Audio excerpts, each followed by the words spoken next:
ಪ್ರೀತಿ ಅನ್ನೋ ಮಾಯೆಯಲ್ಲಿ ಜನ ಏನು ಬೇಕಾದರೂ ಮಾಡ್ತಾರೆ ಅಂತ ಕೇಳಿದ್ದೇವೆ ನೋಡಿದ್ದೇವೆ. ಅಂತಹದ್ದೇ ಒಂದು ಘಟನೆ ಇದು. ತಾನು ಪ್ರೀತಿಸಿದ ಹುಡುಗ ಬೇರೆ ಯುವತಿಯೊಂದಿಗೆ ಮದುವೆ ಆಗಿದ್ದ. ತನ್ನ ಪ್ರೀತಿ ನಿರಾಕರಿಸಿದ್ದಕ್ಕೆ ತಿರಸ್ಕರಿಸಿದ್ದಕ್ಕೆ ಆತನನ್ನು ಜೈಲಿಗೆ ಕಳಿಸಬೇಕು ಅಂತ ಲೇಡಿ ಒಂದು ಮಾಸ್ಟರ್ ಪ್ಲಾನ್ ಮಾಡ್ತಾಳೆ.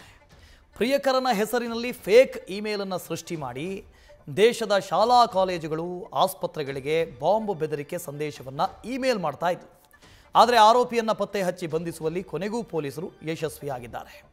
ಇಂಥ ಐಡಿಯಾಗಳು ಎಲ್ಲಿಂದ ಬರ್ತವೆ ಅಂತ, ಎಂತೆಂಥ ಐಡಿಯಾಗಳು, ಅದು ಎಲ್ಲಿಂದ ಬರ್ತವೆ ಇವೆಲ್ಲ?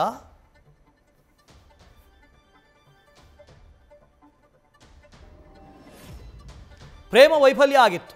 ಪ್ರೇಮಿಯನ್ನು ಹೇಗಾದರೂ ಸಿಕ್ಕಾಕಿಸ್ಬೇಕು, ಇವನ್ನ ಹೇಗಾದರೂ ಜೈಲಿಗೆ ಕಳಿಸ್ಬೇಕು ಅಂತ ಈ ಪ್ಲ್ಯಾನನ್ನು ಮಾಡ್ತಾಳೆ. ಹುಸಿ ಬಾಂಬ್ ಬೆದರಿಕೆಯನ್ನು ಹಾಕೋದಕ್ಕೆ ಶುರು ಮಾಡ್ತಾಳೆ.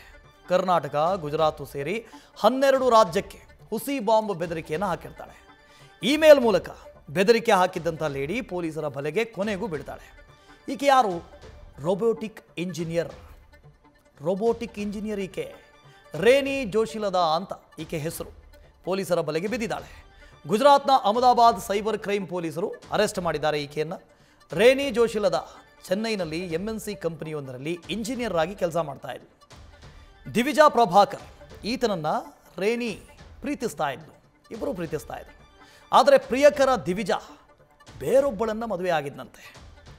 ಕ್ರಿಮಿನಲ್ ಕೇಸ್ನಲ್ಲಿ ಹಾಕಿಸ್ಬೇಕಲ್ಲ ಇವನ್ನ ಅಂತ ಹೇಳಿ ಇಮೇಲ್ ರವಾನೆ ಮಾಡೋದಕ್ಕೆ ಶುರು ಮಾಡ್ತಾಳೆ. ಪ್ರಿಯಕರ ಬೇರೊಬ್ಬಳನ್ನು ಮದುವೆ ಆಗಿದ್ದಕ್ಕೆ ರೇನಿಗೆ ಕೋಪ ಬಂದಿತ್ತು, ಸಿಟ್ಟು ಬಂದಿತ್ತು.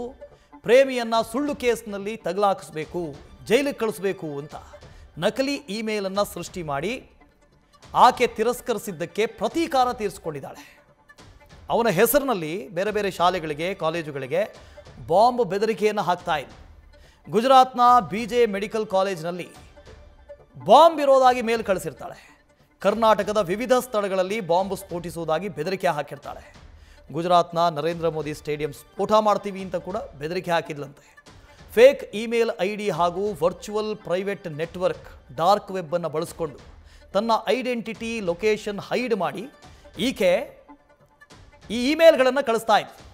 ಟೆಕ್ನಿಕಲ್ ಜ್ಞಾನ ಬಳಸ್ಕೊಂಡು ಪೊಲೀಸರ ಕೈಗೆ ಸಿಗದೆ ಈ ರೇನಿ ಯಾಮಾರಿಸ್ತಾ ಇದ್ಲು. ಟೆಕ್ನಿಕಲ್ ಸರ್ವಿಲೆನ್ಸ್ ನಡೆಸಿ ಪೊಲೀಸರು ಆಕೆಯನ್ನು ಪತ್ತೆ ಹಚ್ಚಿದ್ದಾರೆ, ಬಂಧಿಸಿದ್ದಾರೆ.